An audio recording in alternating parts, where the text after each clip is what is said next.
You're not going anywhere. A 28-year-old MMA What the? champion shoved a You done? 62-year-old woman in oil-stained coveralls, and 1 second later, he was on his knees. Nobody in Bellhaven, Georgia understood what they'd just seen. Not the teenagers standing behind her. Not the deputies watching from across the lot. And certainly not Travis Mercer, the sheriff's son, who had never been put on one knee by anyone, let alone a grandmother who ran a free motorcycle repair program for troubled kids. But what humiliated Travis that afternoon was nothing compared to what was coming. Because when he decided to publicly destroy this woman, he had no idea he was picking a fight with someone an entire outlaw empire still called Blackbird. Before we get into this story, I want to know something. Every time we post one of these, people show up from places I never expected. Last video, we had folks watching from Alaska, from London, from a small town in South Africa where a man said he rode with a club for 20 years and never heard a story like the one we told. So drop your city in the comments right now. Tell me where you're watching from. Whether it's a big city or a town so small it doesn't show up on GPS, I want to see it. Because the people in this story come from a place just like that, a place most of the world has never heard of. And what happened there is something none of them will ever forget. There is a road in southern Georgia that doesn't show up on most maps. It cuts through pine country and tobacco land, past churches with gravel parking lots and gas stations that still let you run a tab, and if you follow it long enough without turning, it will carry you into a town called Bellhaven. Population 3,000 and change. One traffic light. One diner with one menu. The kind of place where everybody knows everybody's truck, where gossip travels faster than the internet ever could, and where nothing much changes from one decade to the next, unless someone with power decides it should. On the eastern edge of Bellhaven, set back from the road behind a row of crepe myrtles that nobody ever planted on purpose, there was a building that used to be a feed store. The sign out front now read Carter Cycle Works, painted by hand in white block letters that had started to fade about 5 years ago and never been touched up since. The bay doors were dented. The tin roof leaked in 2 places when the rain came from the south. And every morning before the sun cleared the tree line, a 62-year-old woman named Evelyn Carter pulled into that gravel lot in a pickup truck older than some of the teenagers she was about to teach, and she unlocked those bay doors the same way she had unlocked them for the past 19 years, slowly, quietly, and alone. The shop smelled the way a real shop is supposed to smell. Engine grease and brake cleaner, and the faint sweetness of chain lube that had been baking in Georgia heat since the day before. There was always a radio playing somewhere in the back, tuned to the same station it had been tuned to for a decade. Old soul and gospel, nothing recorded after 1989. Evelyn would start the coffee first. Always the coffee first. The kind of mechanical intuition that doesn't come from a manual, but from decades of listening to engines the way a doctor listens to a heartbeat. She could tell you what was wrong with a bike from across the room just by the sound it made when you turned it over. And she never rushed. Not with a carburetor. Not with a person. Because the motorcycles were only half of what Carter Cycle Works did. The other half, the half that mattered more to Evelyn than any paying customer ever could, was the vocational program. It didn't have a fancy name. There was no website, no brochure, no waiting list. Evelyn just called it the workshop, and it ran out of the same bay where she did her repairs. The teenagers who came through her doors were not the ones who made the honor roll or showed up to career day with a plan. They were the ones the school system had given up on. Teenagers with records. Teenagers who had been expelled, suspended, written off. Teenagers sleeping in cars because home wasn't safe or home didn't exist anymore. Teenagers who had stopped talking to adults a long time ago because every adult they had ever trusted had either left or lied. Evelyn didn't lecture them. She didn't hand them pamphlets or sit them in a circle and ask them to share their feelings. She handed them a wrench and told them to take apart a transmission. And somewhere between the first bolt and the last, something would shift. It wasn't dramatic. It wasn't cinematic. It was just a kid realizing that their hands could build something instead of break something, and that an adult was standing next to them who wasn't going to walk away when it got hard. She fed them too. That was the part most people in Bellhaven knew about. If a kid showed up hungry, and many of them did, Evelyn fed them before she taught them anything. Sandwiches, mostly. Sometimes leftovers from whatever she had cooked the night before. She never asked if they could afford to eat. She never made them feel like charity. She just set the plate down and said, "Eat first, then we work." And that was that. The one who worked closest to her was her grandson, Malik. 17 years old, lean and tall, with his grandmother's calm eyes and his father's stubborn jaw. Malik had been in the shop since he was 12, sweeping floors and organizing socket sets, and by the time he turned 16, he could rebuild a clutch assembly faster than most adults in the county. He was smart, not in the way teachers usually recognized, but in the way that mattered. He watched. He listened. He remembered everything. And he was angry about things he hadn't told his grandmother yet. There was a tension in Malik that Evelyn could feel even when she couldn't name it. A sense that the boy was keeping something hot and heavy pressed against the inside of his chest, waiting for a reason to let it out. Bellhaven itself was the kind of town that looked peaceful if you didn't look too closely. The downtown was 3 blocks long, a hardware store, a barber shop, the diner, a church on each end. People waved when they drove past each other. Neighbors brought food when someone was sick. The Founders' Day festival every September drew families from 2 counties over. And if you had asked most residents whether Bellhaven had a problem, they would have told you no. Not because there wasn't one, but because the problem had been in charge so long that most people had forgotten what accountability looked like. Beneath Evelyn's workbench, bolted to the frame where nobody would notice it unless they crawled underneath and looked, there was a locked drawer. It was small, no bigger than a shoebox, and Evelyn had never opened it in front of anyone. Not a customer. Not one of the teenagers. Not even Malik, though he had asked about it once when he was 13. She had looked at him for a long moment, the way she sometimes did when she was deciding how much truth a person could carry. Then she said, "It holds something from a life that isn't mine anymore." And she never mentioned it again. Now, Bellhaven's peace, such as it was, belonged to one family. And that family was the Mercers. Sheriff Wade Mercer had controlled this county for 20 years. He won his first election by 300 votes and his last one unopposed. And somewhere between those 2 victories, the line between law enforcement and personal enterprise had disappeared so completely that most people in Bellhaven couldn't have told you where it used to be. Wade Mercer was not a loud man. That was the first thing people got wrong about him. He didn't yell at town meetings. He didn't threaten people in public. He shook hands at church, bought drinks at the bar, and remembered the names of everybody's children, a talent that felt like kindness until you realized it was inventory. Wade Mercer kept track of people the way a chess player keeps track of pieces, and the moment someone stopped being useful or started being inconvenient, they discovered just how many quiet levers a county sheriff could pull.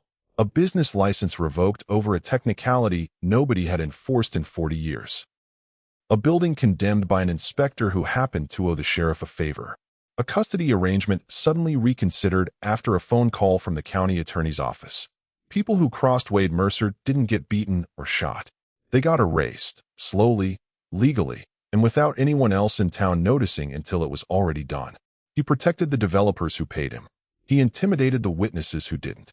He used confiscated property. Vehicles, equipment, construction materials seized during arrests and never returned, to fund a lifestyle that no sheriff's salary in the state of Georgia could support. He had a house on 11 acres, a boat he kept at the coast, and a son who behaved as though his father's badge was a family heirloom. That son was Travis Mercer, 28 years old, 6 feet 2. 220 pounds of muscle built not in a county gym, but in a real training facility in Atlanta, where he had spent 4 years learning to fight under coaches who had trained professionals. Travis was the regional MMA champion, not a weekend brawler who threw sloppy haymakers in a barn, but a disciplined, technical fighter with legitimate knockouts on his record. He understood distance. He understood leverage. He could switch between striking and grappling without losing a beat, and he had the kind of cardio that let him fight at full intensity for 5 rounds without slowing down. In another town, Travis might have been just an athlete. In Bellhaven, he was an extension of his father's authority. Deputies looked the other way when he drove too fast, when he started trouble at the bar, when he pulled someone out of a truck at a traffic stop that had no legal basis. Judges played golf with his father. Prosecutors played poker with his father. And Travis had grown up understanding, at a level so deep it was indistinguishable from instinct, that consequences were something that happened to other people. He had never lost a fight. Not in the cage. Not in the street. Not once in 28 years of living like the rules were a suggestion someone else had written. Not until the afternoon he put his hands on the wrong woman. But we are not there yet. There was a thing Travis used to do that most people in Bellhaven had seen at least once, but nobody talked about. He would walk into a store or a gas station, and if someone was in his way, a clerk who was too slow, a kid who didn't move fast enough, he wouldn't say excuse me. He would just stand there, close enough that the person could feel him breathing, and wait. And the person would move. They always moved. Not because Travis had said anything threatening, but because everyone in Bellhaven knew who his father was, and everyone understood that standing your ground against a Mercer was the beginning of a story that didn't end well.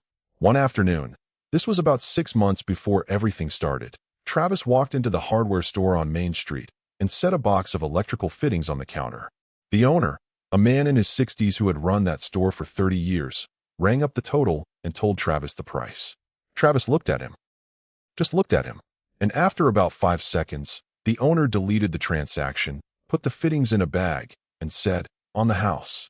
Travis took the bag and left without a word. That was the kind of power the Mercer family had in Bellhaven. Not the kind that needed to announce itself. The kind that had already won before the conversation started. So when a private development company approached Sheriff Mercer with a proposal to build a freight depot on the eastern edge of town, a project that would bring jobs and tax revenue to the county, and a very large private payment to the sheriff through a shell corporation that existed only on paper, there was no reason to believe anything would stand in its way. The proposed site covered 12 acres of underused land near the railroad crossing. Most of it was already owned by the county or by landowners who would sell the moment the sheriff suggested they should. The access road had been surveyed, the permits had been drafted, and the development company's attorney had already begun preparing the paperwork. There was just one problem. Carter Cycle Works sat directly in the middle of the proposed access route. Evelyn's shop, her workshop, her vocational program, her life's work for the past 19 years, occupied the one parcel of land the project could not route around. The sheriff needed that land, and Evelyn's name was on the deed. She had no mortgage, no outstanding debt, no financial pressure that could be leveraged, and no reason on earth to sell. So the sheriff sent his son. Travis pulled into the gravel lot at Carter Cycle Works on a Tuesday afternoon, driving a black truck that cost more than most people in Bellhaven made in a year. He didn't bring a badge. He didn't bring paperwork. He didn't bring a lawyer. He brought the only thing he had ever needed, his name. He found Evelyn in the shop, elbow deep in a Harley engine rebuild, and he told her what was going to happen. The county had plans for this land. A generous offer was on the table. She should take it while the number was still friendly, because the county had ways of making things very difficult for businesses that didn't cooperate. He said it the way he said everything, not as a threat, but as a fact. The way you might tell someone that winter was coming or that water runs downhill. It wasn't personal. It was just the way the world worked in Bellhaven if your last name wasn't Mercer. Evelyn listened to every word. Then she told him no. Not with anger. Not with a speech. Not with her voice raised or her jaw set or her fists clenched. She just looked at him with the same steady calm she used when she was explaining a valve adjustment to a 16-year-old who had never held a wrench, and she said, "No, I'm not selling." Travis stared at her. It was the same stare he had used in the hardware store. The same silence that made grown men delete a transaction and hand him what he wanted for free. Evelyn didn't move. She didn't look away. She didn't fill the silence with justification or apology or negotiation. And her hands didn't shake. They hadn't shaken in 30 years. Not since the last time someone had stood in front of her and tried to use silence as a weapon and learned, too late, why the Hell's Angels called her Blackbird. But that is a story Bellhaven did not know yet. Travis left, and he did not come back to the shop. He didn't need to, because Travis Mercer had learned something from his father a long time ago. You never go after the person who tells you no. You go after everyone around them until the no becomes impossible to maintain. He went after the teenagers. It started small. A traffic stop here, a random bag search there. Travis would pull over the kids who worked at Carter Cycle Works on their way home and search their backpacks on the side of the road. He had no warrant, no probable cause, and no authority beyond the assumption that his father's name was authority enough. He never found anything because there was nothing to find. But that wasn't the point. The point was the phone call that came afterward, the one to the teenagers' parents. He told mothers that Carter Cycle Works was under investigation. He told fathers that Evelyn Carter was recruiting their children into a motorcycle gang. He used words like criminal enterprise and known affiliations and ongoing inquiry. Words designed to sound official enough that a frightened parent wouldn't ask for proof. One mother pulled her son out of the program the next day. She didn't call Evelyn. She didn't ask for an explanation. She just kept her boy home and told the neighbors that something wasn't right at that shop. Then another family pulled out. Then another. And what Travis was really destroying was something he didn't have the decency to understand. These teenagers had come to Evelyn because every other door had closed. The schools had expelled them. The system had filed them. Their own families, in some cases, had given up. Carter Cycle Works was the last place in their lives where an adult looked at them and saw something worth building. And now the sheriff's son was taking that away, not because the program was dangerous, but because the land beneath it was valuable. Malik watched it happen. He watched kids he had trained beside for years stop showing up. He watched his grandmother absorb each loss without raising her voice, without striking back, without doing any of the things he wanted to do so badly that his jaw ached from clenching it. One evening, after the last student had gone home and the shop was quiet, Malik told Evelyn he wanted to confront Travis directly. He was 17 years old and tired of watching a bully dismantle the only good thing in this town. Evelyn set down the wrench she was holding. She looked at her grandson the way she had looked at 100 angry young men before him, not with dismissal, but with the specific kind of patience that only comes from knowing exactly where anger leads when it doesn't have a plan behind it. She said, "Anger without a plan is just a gift to the person who provoked you." Malik didn't argue, but he didn't agree either. And later that night, after Evelyn had gone home and the shop was dark, Malik took his phone, got in his car, and started driving toward the old warehouse district on the edge of town. He had been watching. He had noticed things. County trucks moving after midnight, always heading the same direction, always returning empty before dawn. He didn't know what they were carrying. He didn't know where it was going. But he knew that whatever was happening in those warehouses, it wasn't legal. And he knew that if he could prove it, the Mercers couldn't touch his grandmother. What happened at that warehouse would change everything. But before we get there, you need to understand what Malik was walking into and what was waiting for him when he arrived. He parked 100 yards from the warehouse complex, behind a stand of pine trees where his car couldn't be seen from the access road. He turned off his headlights. He waited, and after about 40 minutes, the trucks came. 2 county vehicles, the same ones he had seen on the road late at night, backed up to the loading dock of the largest warehouse. Deputies in plain clothes began unloading materials, construction equipment, steel framing, pallets of supplies still marked with evidence tags from the county impound lot. This was seized property, confiscated during arrests, logged into evidence, and then quietly redirected to a warehouse where it could be sold, repurposed, or delivered to whatever developer was willing to pay the sheriff's price. Malik recorded all of it. Every truck, every face, every evidence tag he could zoom in on. But Travis was there too, and Travis saw him. What happened next took less than 30 seconds. Travis crossed the lot in long strides, ripped the phone from Malik's hand, and threw the boy against the side of a vehicle hard enough to knock the wind out of him. He grabbed Malik by the collar and told him he was under arrest for trespassing on county property. There was no Miranda warning. There was no probable cause. There was just a 28-year-old man with his father's authority and a 17-year-old boy pinned against a truck in the dark. Then a pair of headlights turned onto the access road. Evelyn's truck pulled into the warehouse lot and stopped.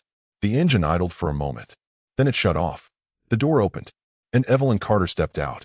She didn't run. She didn't shout. She walked toward Travis with the kind of calm that most people never develop in a lifetime. The calm of someone who has stood between violent men more times than she can count and learned that the person who moves slowest controls the room. She stopped about 6 feet from Travis and said 5 words. "Let go of my grandson." Travis looked at her. He saw what everyone in Bellhaven always saw. An older black woman in oil-stained coveralls, standing 5'6", maybe 140 pounds, with graying hair pulled back and work boots that had seen better years. He saw a grandmother, a mechanic, a woman who fixed motorcycles and fed children and had absolutely no business standing between him and anything he wanted. He laughed. Then he shoved her shoulder, the same dismissive push he had used 100 times before to move someone out of his way. Evelyn did not move. And in the next second, one single second that would echo through Bellhaven for months, she caught his wrist. She turned it. Not violently. Not wildly. With a precision so quiet and so practiced that it barely looked like movement at all. She rotated his wrist just far enough to compromise his balance. And Travis Mercer, 28 years old, 220 pounds, undefeated regional MMA champion, dropped to one knee in the gravel in front of a 62-year-old woman. Then she let go. Before anyone fully understood what had happened, she released his wrist and stepped back, her hands at her sides, her breathing unchanged. Travis knelt in the dirt. Several teenagers who had followed Malik to the warehouse stood behind Evelyn, frozen. One of them had been recording on his phone from the moment Evelyn stepped out of the truck. The camera caught every frame. Travis Mercer, on one knee, in front of the woman he had been sent to intimidate. That 5-second video would travel through Bellhaven by morning. It would be shared in group chats, shown at the diner, played and replayed by teenagers who had never seen anyone stand up to a Mercer without paying for it. And when Travis saw that video, when he watched himself kneeling in front of a grandmother while the whole town watched, he would decide that the only way to erase it was to break the woman who made it. But what nobody knew, not Travis, not the sheriff, not the deputies at the warehouse, not the teenagers who stood behind her with their phones in their hands, was that the last time Evelyn Carter dropped a man to his knees like that, she was standing in front of 50 Hells Angels, and they called her Blackbird. Bellhaven's Founders Day Festival arrived the way it always did, with the smell of barbecue smoke drifting across the town square before the first booth was even finished setting up. It was the one weekend every year when the town pretended to be the version of itself that belonged on a postcard. Food trucks lined the main road selling fried dough and smoked ribs and lemonade so sweet it made your teeth ache. A bluegrass band played on a flatbed trailer near the courthouse steps. Families spread blankets on the grass. Children ran between the legs of adults who weren't paying attention. The whole square was draped in red, white, and blue bunting that somebody pulled out of storage every September and somebody else would fold back up again by Monday morning. In the center of the town square, beside the bronze statue of a Confederate general that nobody had gotten around to arguing about yet, a chain-link cage had been erected on a raised wooden platform. It was the charity exhibition, an annual tradition where local fighters sparred 3-minute rounds for donations. The money went to the volunteer fire department. The fights were friendly. Nobody got hurt. Nobody held grudges. And by the time the cage came down on Sunday, the whole thing was forgotten. That was how it was supposed to work. Travis Mercer entered the cage just after 2 in the afternoon. His opponent was a local man, a construction worker in his 30s who trained at a gym in the next county and had volunteered because his daughter was on the fire department's junior squad. The man was big. He was willing. And he lasted about 90 seconds. Travis didn't showboat. He didn't taunt. He fought with the cold efficiency of someone who had been trained by professionals and had no interest in making the match look competitive. He closed the distance, landed 2 clean combinations to the body, slipped a wide right hand, and finished with an elbow that opened a cut above the man's left eye. The referee stopped it. Travis raised one glove, nodded to the crowd, and the construction worker walked out of the cage holding a towel to his face while his daughter watched from the front row. The audience should not have been surprised, but watching Travis fight, watching the way he moved, the speed of his hands, the mechanical precision of every strike, was a reminder that whatever else he was, whatever corruption he carried in his father's name, he was not a pretender inside that cage. He was fast. He was dangerous. And he had been doing this long enough that his body didn't think anymore. It just responded. Then he took the microphone. The crowd expected a thank you, a joke, maybe a call out for the next exhibition round. What they got instead was something that had been planned long before the festival started. Travis held the microphone close and said that he had a matter of personal business to address. He said that several weeks ago, a woman in this town had attacked him from behind while he was performing his duties. He said she had used a cowardly, unprovoked assault to humiliate him, and that he was offering her the chance to face him properly, in the cage, under rules, in front of everyone. He said her name, Evelyn Carter. A murmur moved through the crowd the way wind moves through tall grass, a ripple that started at the front and traveled outward until everyone in the square was looking around, searching for the woman Travis had just called out. Evelyn was standing near the back of the crowd with Malik beside her. She had come to the festival the way she came every year. to buy peach cobbler from the church booth, and to watch the teenagers from her program compete in the pie-eating contest. She had not come to fight. She said no. She said it simply and without raising her voice, and most of the people around her probably didn't even hear it. But Travis heard it. Or rather, Travis had expected it, and he had prepared for it. He stepped out of the cage, walked through the crowd, and stopped directly in front of Malik. He grabbed the boy by the shirt. Not hard enough to throw him, but hard enough that everyone within 20 feet could see his fist bunched in the fabric, and he said, loud enough for the microphone still clipped to his collar to carry it across the speakers, that Malik was the cowardly grandson of a cowardly woman. Evelyn stepped forward. Travis released Malik, raised his gloves, and pointed at the cage. Come inside, he said, or everybody here will know what you really are. The crowd was silent. Hundreds of faces turned toward Evelyn. Some looked curious. Some looked afraid. A few looked excited in the way people get excited when they sense something ugly is about to happen and they don't have to be the ones inside it. Evelyn did not look at Travis. She looked past him. She looked at Sheriff Wade Mercer, who was standing beside the cage with his arms folded and a smile on his face that hadn't been there 5 minutes ago. She looked at the VIP section near the courthouse steps, where a man in a gray suit was watching the scene with the focused attention of someone whose income depended on the outcome. The development company's attorney, present and accounted for. She looked at the perimeter of the town square, where 2 deputies she recognized from the warehouse raid were positioned near the road that led to Carter Cycle Works. And she understood. This was not a fight. This was a production. Every element had been staged.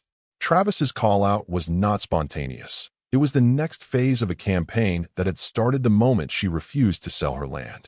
If she stepped into that cage, win or lose, the footage would be used to characterize her as violent, unstable, and unfit to run a youth program.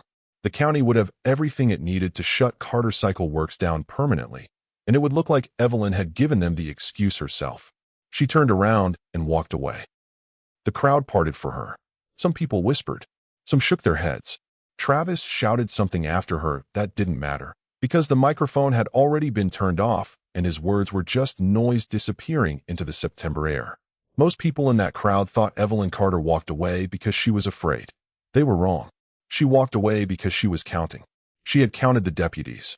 She had counted the cameras.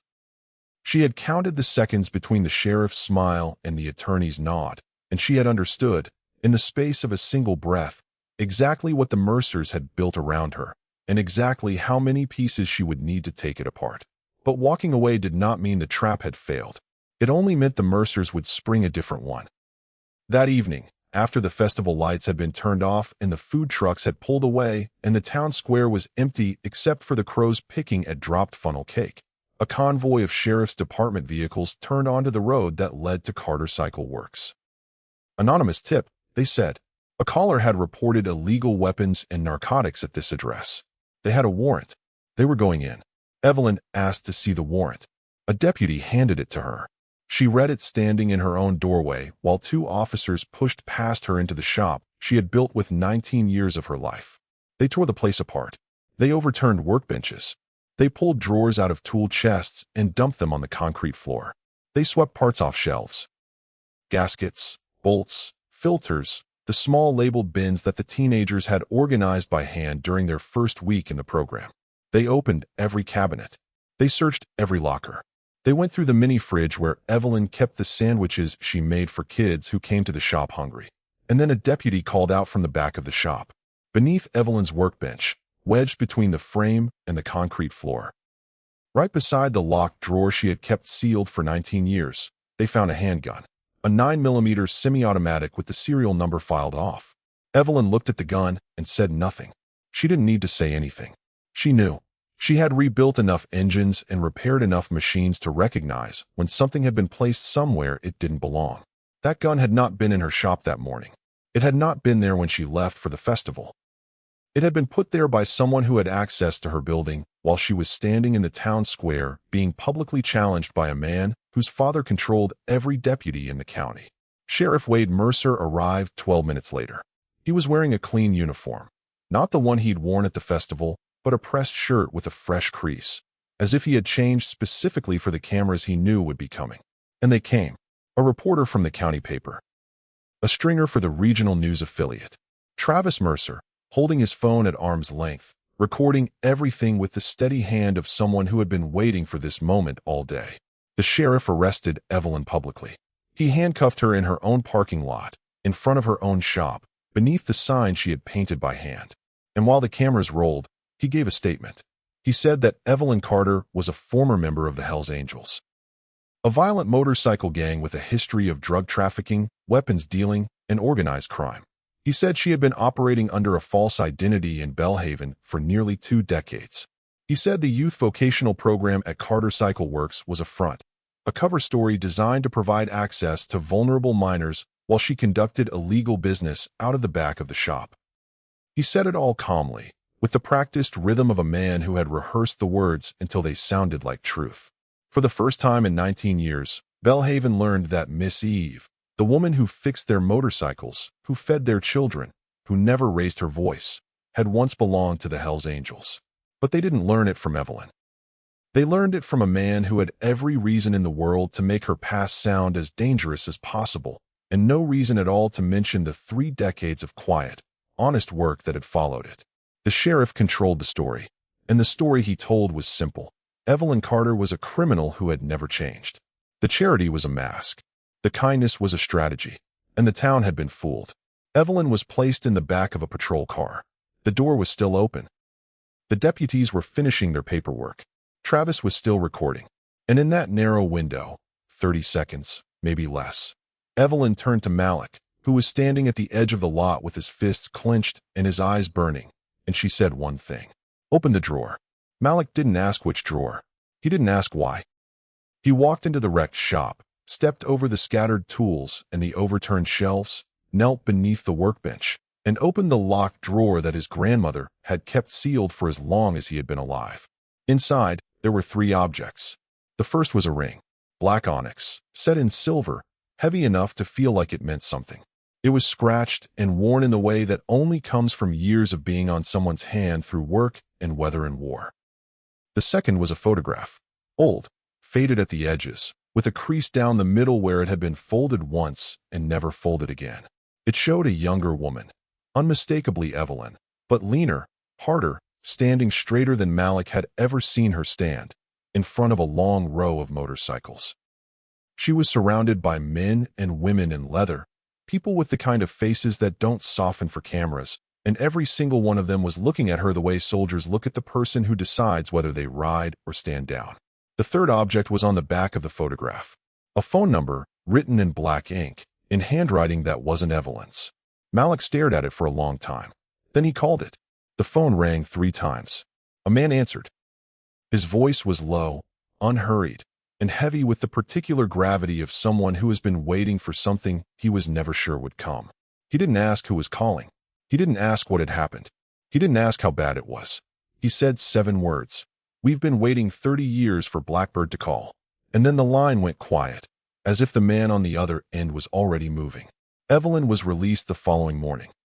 The warrant that had authorized the raid was riddled with procedural errors, wrong dates, missing signatures, a description of the property that didn't match the address on file. A public defender who had driven up from Savannah took one look at the paperwork and filed a motion that had the charges suspended before lunch. But the damage was already done. When Evelyn drove back to Carter Cycle Works, she found a chain-link fence surrounding the property.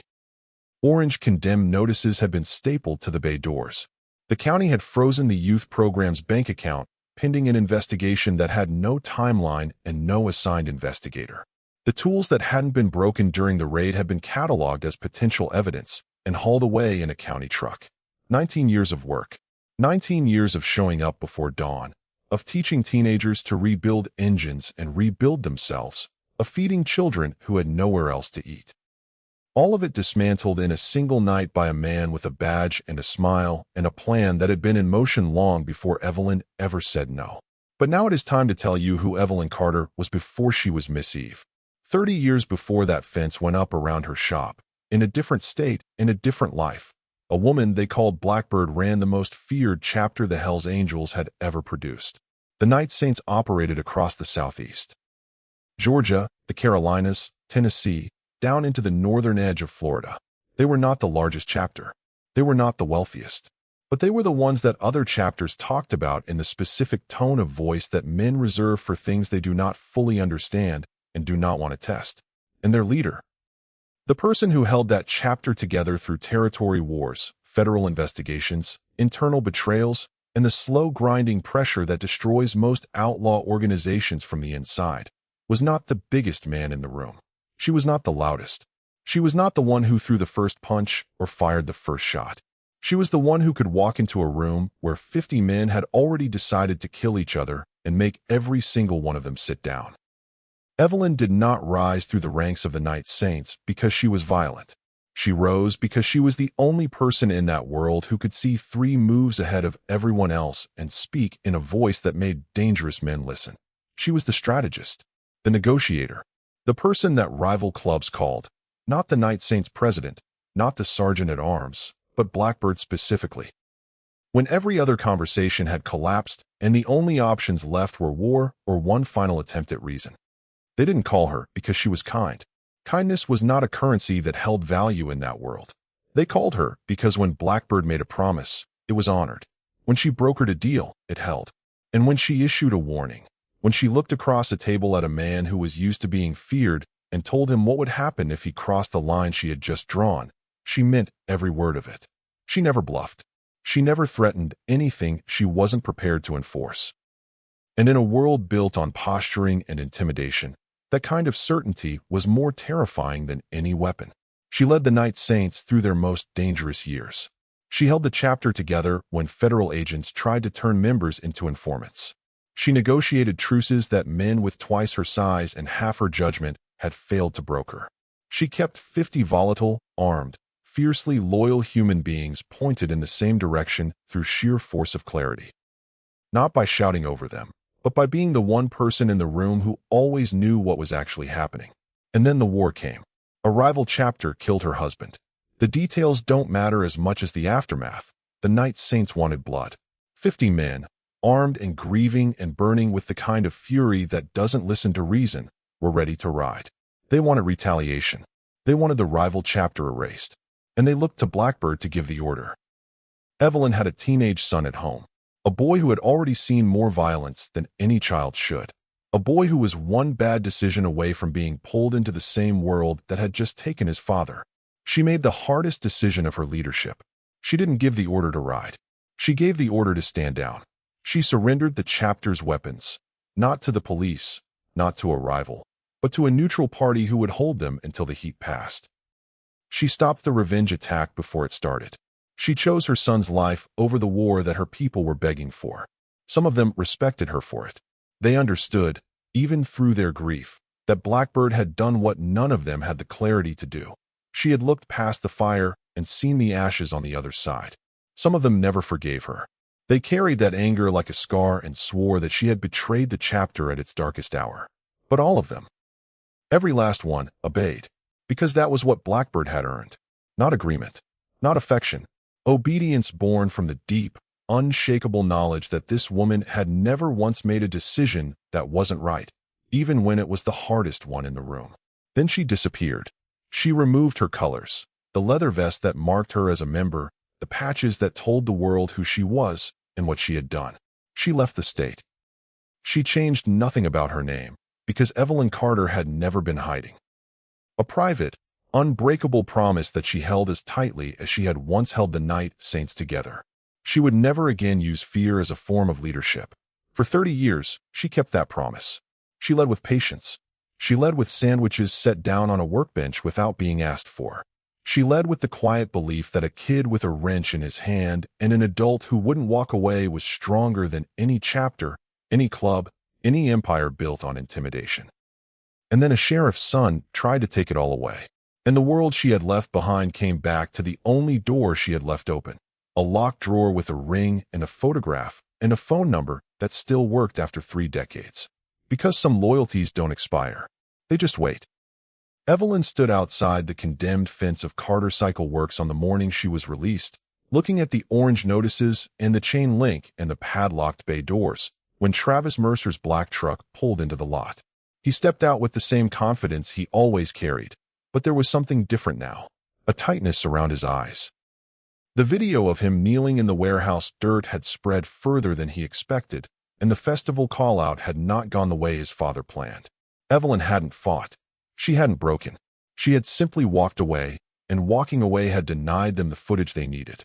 So Travis had come with a new offer. A final offer. He leaned against his truck and laid it out. The county was rescheduling the Founders' Day exhibition for the following weekend.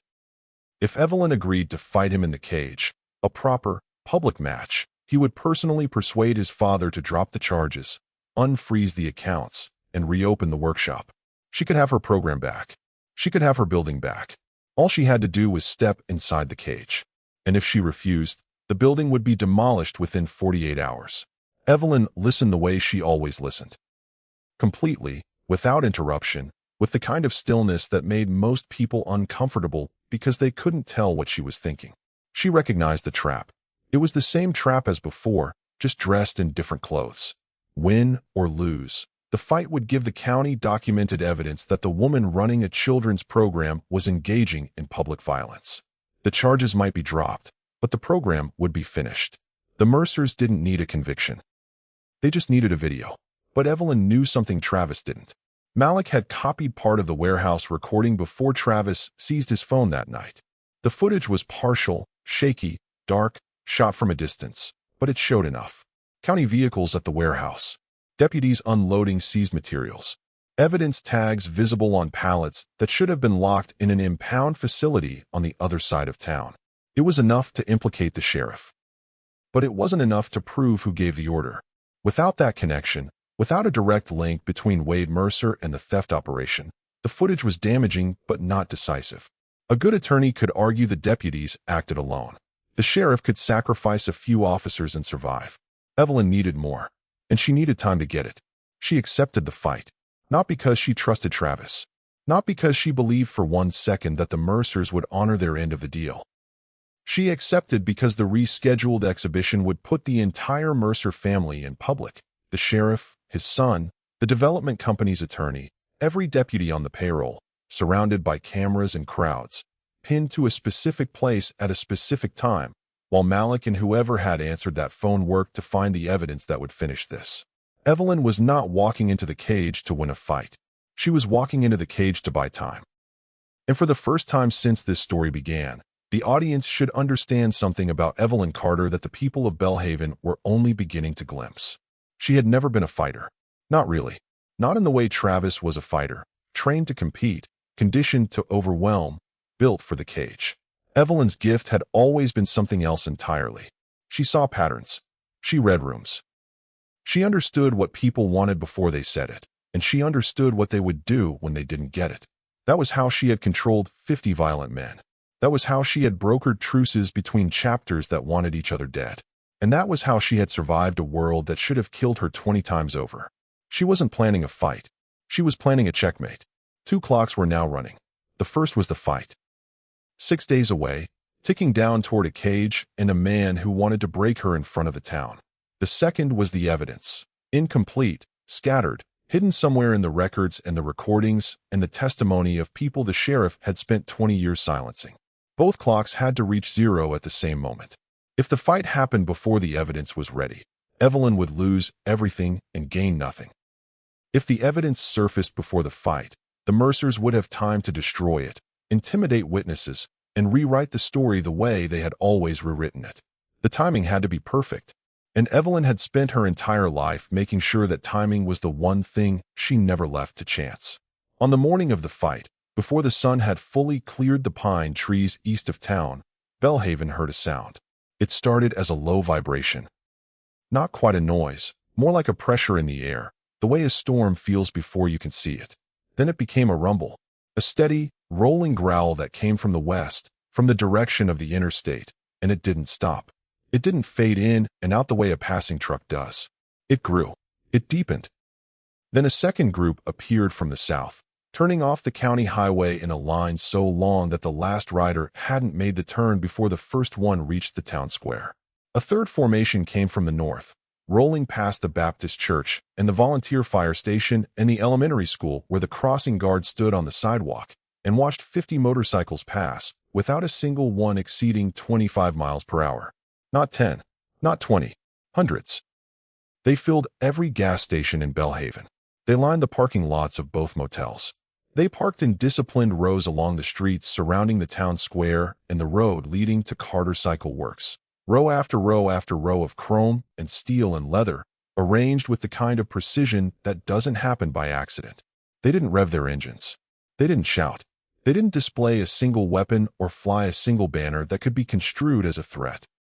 They simply arrived, dismounted, and stood. Some leaned against their bikes. Some sat on curbs. Some walked quietly to the diner and ordered coffee and left tips that the waitress would talk about for the next 6 months. Sheriff Mercer was on the radio within minutes. He called in every deputy on the roster. He contacted the state patrol.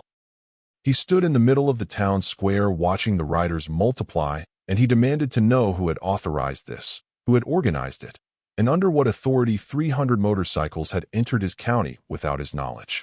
An older man walked toward him. He was in his late 60s, built like a man who had spent 40 years on a motorcycle and 30 of those years making decisions that other men lived or died by. His road name was Graves.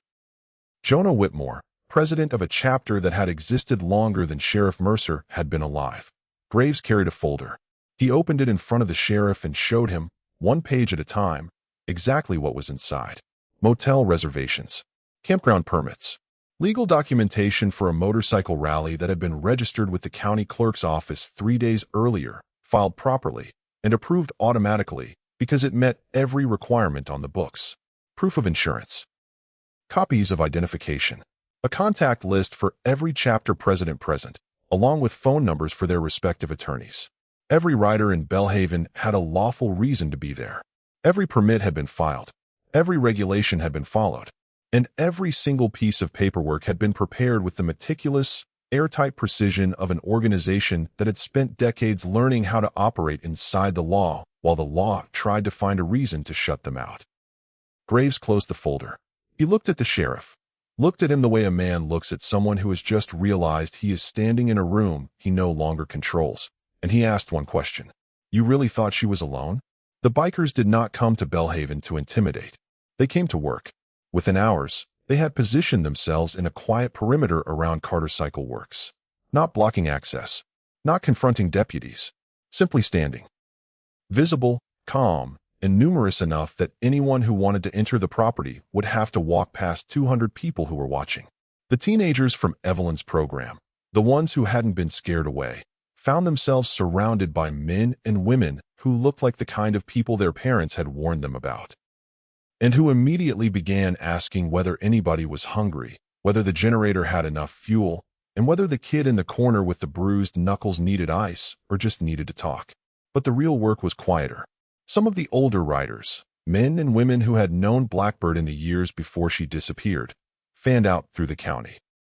They found former dispatchers and retired clerks and one-time county employees who had witnessed the sheriff's operation from the inside and been too frightened to say a word for years. They didn't threaten these people. They didn't need to. They simply sat across from them at kitchen tables and told them that the woman who had once prevented a war was asking for their help, and that this time, the right side had enough people standing on it to make the truth safe to tell. Other riders went after the evidence itself.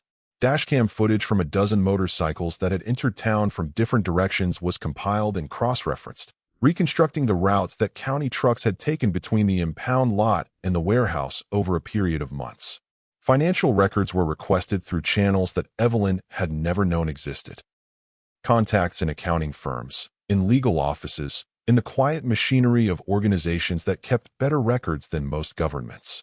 And Malik, Evelyn's 17-year-old grandson, the boy who had started all of this by driving to a warehouse with a phone and a suspicion, worked beside them. He showed them the partial footage he had saved. He walked them through the routes he had observed. He identified deputies by name and vehicle number. And for the first time in his life, Malik understood something about his grandmother that he had never been able to see before, that the loyalty standing around him in every direction was not the product of fear or obligation. It was the return on 30 years of a single decision that had cost Evelyn everything she had and saved every person who was now standing in her corner. But none of it. Not the riders, not the evidence, not the wall of motorcycles surrounding her shop. Changed what was waiting for Evelyn inside that cage. She was 62 years old. She had not competed in decades. Her joints ached in the morning, and her stamina was a fraction of what it had been in the years when she could ride 600 miles without stopping. Travis Mercer was 30 years younger, 50 pounds heavier, and in the best fighting shape of his life. He had trained for this. He wanted this. And he was dangerous enough that no amount of experience or intelligence could guarantee that Evelyn would survive 3 rounds without serious injury. The bikers could protect her shop. They could gather evidence. They could stand in silent rows and remind the sheriff that the woman he had targeted was not forgotten. But when the cage door closed, Evelyn would be alone. And the man standing across from her had every physical advantage the human body could offer. The plan could still fail. The evidence might not come together in time. The sheriff might find a way to shut it down before the truth reached daylight. And inside the cage, a single clean shot from Travis Mercer could end everything. Not just the fight, but the woman, the plan, and every chance those teenagers had of getting their workshop back. 2 clocks.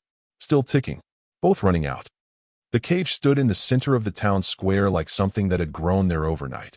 Chain link and steel posts, and overhead lights that hummed with a frequency you could feel in your teeth.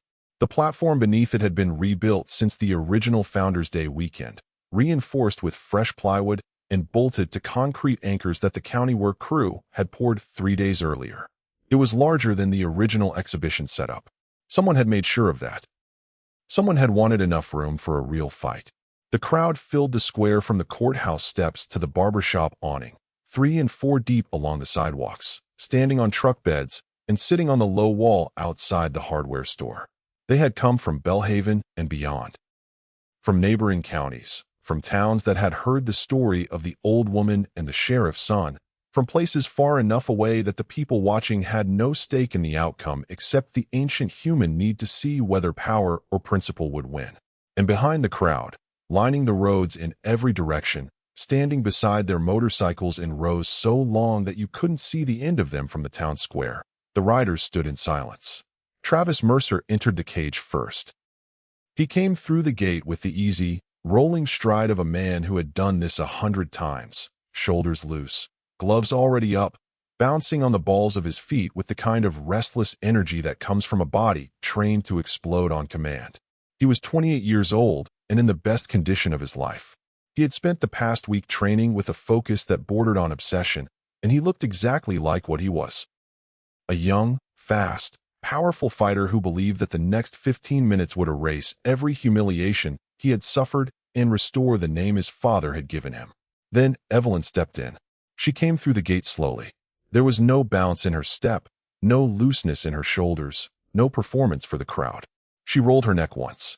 She opened and closed her hands. And if you were watching closely, if you knew what to look for, you could see the cost of every year in the way she moved. The stiffness in her left knee that hadn't been there 3 decades ago. The careful way she planted her feet, testing the surface beneath her the way a person does when they know that a single misstep will cost them more than it would cost the man across the cage. She was 62 years old. She had not competed in decades. And the man standing 15 feet away from her had every physical advantage the human body could provide. Travis opened with discipline. That was the part the crowd didn't expect. He maintained distance. He used his jab, a sharp, snapping left hand that he threw from the outside, testing her movement, measuring her reaction time, probing for the opening he knew was there. He didn't rush. He didn't lunge. He fought the way his coaches had trained him to fight. Patient, controlled, technical. He was better than the crowd had hoped he would be. The people who had come wanting to watch Evelyn dismantle him in 30 seconds felt the first cold touch of reality as Travis circled the cage with the fluid footwork of a man who had earned every win on his record. Then he landed the body shot. It came off a feint, a fake jab that pulled Evelyn's guard high, followed by a right hand that sank into her ribs just below the heart. The sound it made was the sound of something hitting something that wasn't ready, and Evelyn dropped to one knee. The crowd went quiet. Not silent, quiet, the way a room gets when everyone inhales at the same time and nobody exhales. The bikers along the fence gripped the chain link. Malik, standing at the edge of the platform, took one step forward before someone beside him put a hand on his shoulder and held him still. For the first time, every person watching confronted the real possibility that she might lose. that her past didn't make her invincible. That the woman who had once commanded 50 Hell's Angels was, in this moment, a 62-year-old grandmother on one knee in a cage, trying to breathe through the pain of a punch that would have dropped most men half her age. Evelyn rose. She did not suddenly become faster. She did not find some hidden reserve of strength that the narrative had been saving for this moment. What she did was older than any fighting technique and quieter than any strategy a coach could teach. She read him. She watched the way Travis reset after the knockdown, the way he stepped back and looked toward the crowd instead of pressing his advantage, the way his chin lifted just slightly when he heard the noise from the audience, the way his eyes moved to the side of the cage where his father was standing with both hands on the fence and his mouth already open, shouting instructions that Travis had been following his entire life. And Evelyn saw the flaw. The same flaw she had seen in violent men for 30 years, the flaw that had destroyed every leader who confused dominance with control and fear with respect. Travis was not fighting his opponent. He was fighting the audience. He wanted the knockout. He wanted the moment. The clean, devastating finish that would play on phones and screens for weeks. The image of a 62-year-old woman laid out on the canvas while the sheriff's son stood over her with his arms raised. He didn't just want to win. He wanted to win in a way that would make people forget he had ever been on his knees. And that need, that desperate, consuming need to perform, was going to eat him alive. Evelyn let him chase her. She moved along the fence, absorbing what she had to, deflecting what she could, keeping her guard tight and her feet under her and her breathing as steady as a body that had taken a shot like that would allow. She didn't try to match his speed. She didn't try to trade punches. She did something far more dangerous. She gave him the thing he wanted most.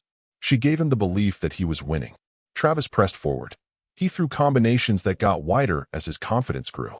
He loaded up on his right hand, cocking it back an extra inch because he could feel the knockout coming and he wanted it to be definitive. He circled toward the side of the cage where his father was shouting, and Evelyn led him. Because every time Travis heard his father's voice, his stance opened a little wider and his discipline slipped a little further, and the controlled fighter who had entered the cage 5 minutes ago was being replaced, punch by punch, by the angry young man who had spent his whole life trying to be enough for a man who would never tell him he was. His breathing changed first. The sharp, measured exhales of a trained fighter became ragged, open-mouthed gulps that came faster than they should have at this point in the fight. His feet, which had been light and precise in the opening minutes, began to drag on the canvas. His jab lost its snap. His combinations came in twos instead of threes, and then not at all, replaced by single power shots that he threw from too far away because he no longer had the legs to close the distance properly. Evelyn had not beaten him. She had let him beat himself. Travis threw the spinning attack because he had nothing left to throw. It was the kind of technique a fighter uses when he wants the crowd to remember something spectacular, a last, desperate bid for the highlight reel that his ego had been riding since the moment he entered the cage. He loaded his weight onto his front leg, rotated his hips, and committed everything he had left to a single, turning strike that was designed to end the fight with one blow. Evelyn stepped inside the rotation. She was too close for the strike to land with any force, and before Travis could reset, she trapped his supporting leg with her own, hooked her arm across his chest, and drove him sideways into the fence. The chain link buckled under their combined weight. Travis hit the steel post with his shoulder and went down, and Evelyn went with him. Not on top, but behind, sliding into the position she needed with the practiced efficiency of someone whose body remembered movements her mind had not rehearsed in decades. She took his back. She locked her right arm around his neck. Not a crush, not a slam, but a steady, tightening hold that compressed the arteries on both sides and began, slowly and irreversibly, to shut off the blood supply to his brain. Travis clawed at her arm. He kicked against the canvas. He twisted his body with everything he had left, but there was nothing left. His strength was gone. His lungs were empty.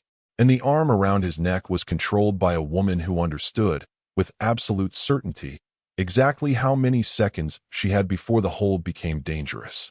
Sheriff Mercer was screaming. He was gripping the fence with both hands, his face pressed against the chain link, shouting at his son to continue. To fight, to resist, to do anything except what was about to happen. He was not screaming because he was afraid for Travis. He was screaming because he was watching his name lose in front of the entire town. And in that moment, in the space between consciousness and collapse, Travis Mercer understood something that no fight, no victory, no championship had ever taught him.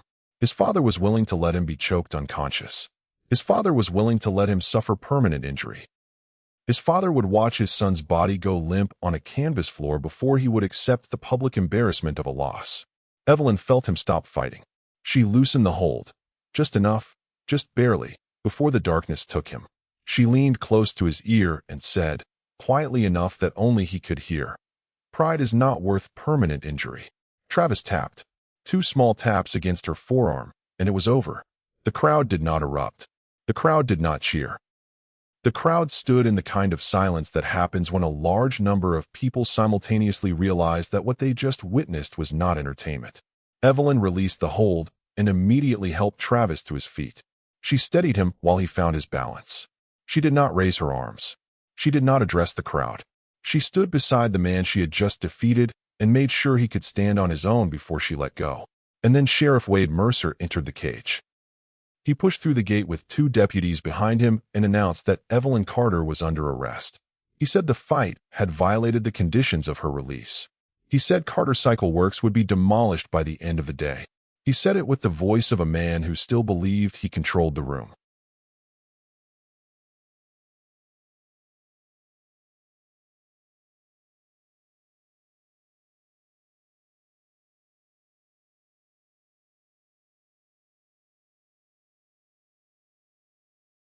He was wrong.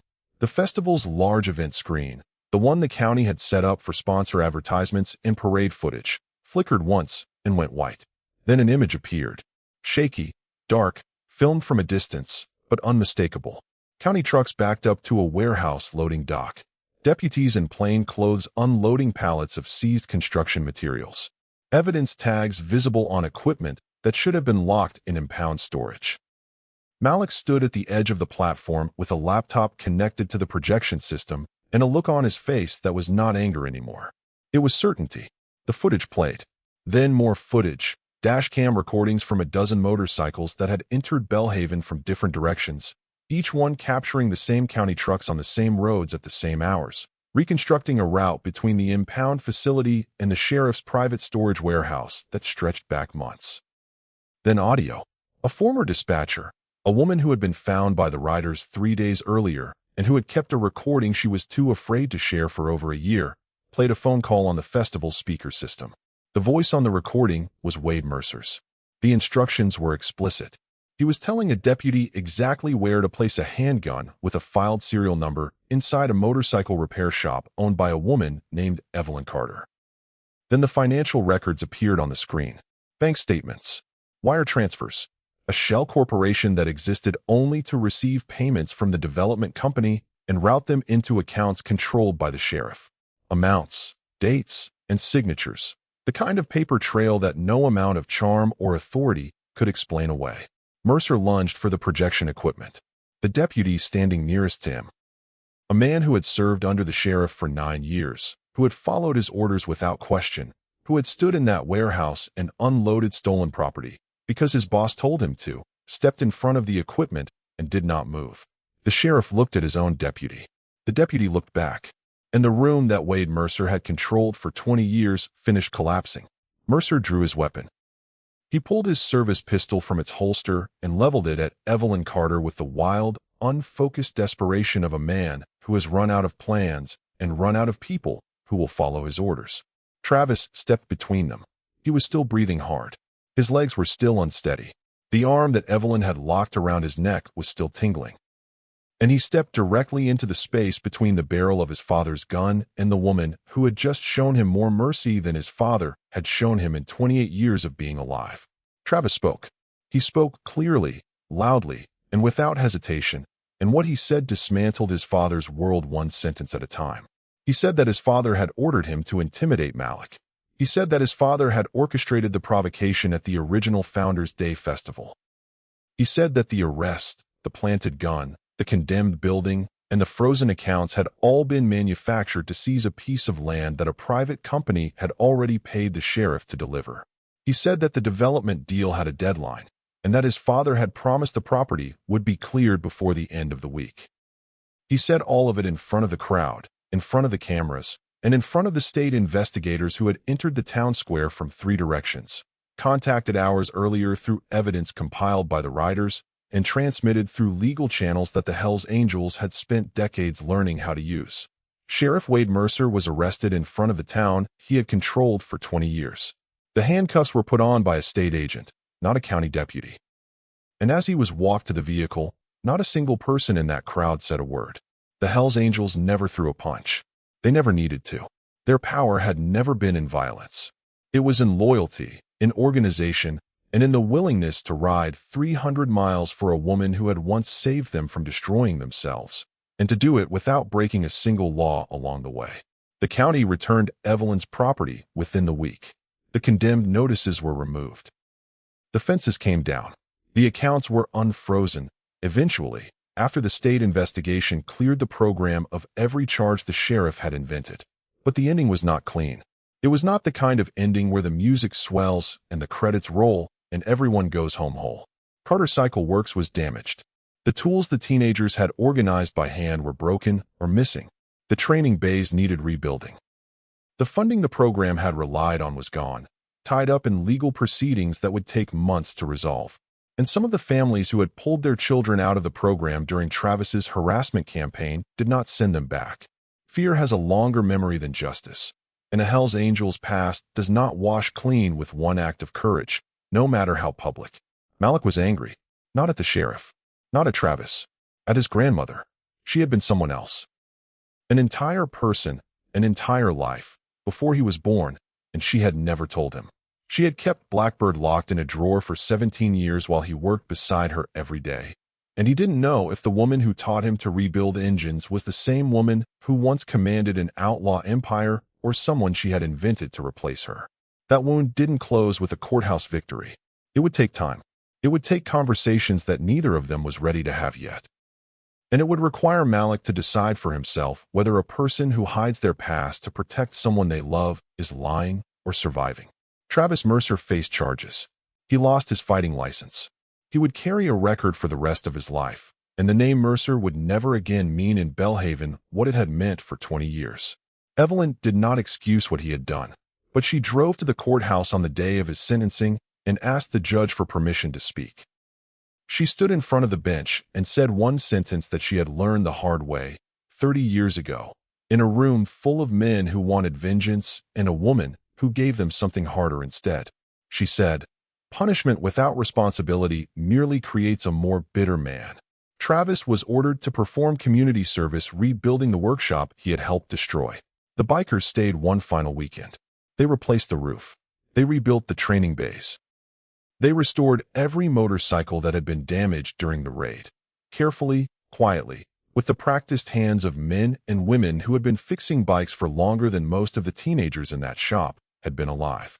They worked side by side with those teenagers, and if you had walked into Carter Cycle Works that Saturday morning without knowing the story, you would have seen something that looked like a family, mismatched, scarred, unlikely, but real. On Sunday evening, Graves walked across the shop floor to where Evelyn was standing. He was carrying something folded over his arm, a leather vest, old and cracked and heavy with patches, the colors she had removed 30 years ago and never put on again. He held them out to her. Evelyn looked at the vest for a long time. She touched the leather once, the way you touch something that belongs to a version of yourself you have already buried. Then she shook her head. She kept only the black ring. At dawn on Monday, the chapter rode out of Bellhaven. The sound started the way it had started when they arrived, a low rumble, rising from the center of town, multiplying as engine after engine turned over in the early morning air. But this time the sound was moving away. It rolled down the main road, past the diner and the courthouse and the hardware store, out toward the county line and the interstate beyond it, and it faded so slowly that you couldn't tell exactly when it ended. Evelyn stood in the parking lot of Carter Cycle Works beside Malik. The bay doors were open behind them. Inside, 3 teenagers were already at the workbenches, starting early, picking up where the week had left off. Malik watched the last motorcycle disappear over the rise in the highway. He was quiet for a while. Then he asked the question he had been carrying since the day he opened the drawer. "Were you really the most feared leader the Hells Angels ever had?" Evelyn didn't answer right away. She watched the empty road for another moment, the heat already beginning to shimmer above the asphalt, the sound of engines gone now, replaced by the cicadas, and the radio playing old soul music from inside the shop. Then she said, "Fear gets men to follow you once. Respect brings them back 30 years later. The last thing you see is not a woman who defeated a younger fighter. It is not a sheriff in handcuffs or a son standing between his father's gun and a stranger's life. It is the long line of motorcycles, already gone, vanishing over the highway like a promise that has been kept." And behind Evelyn, through the open bay doors of Carter Cycle Works, the sound of teenagers rebuilding something that was never supposed to survive.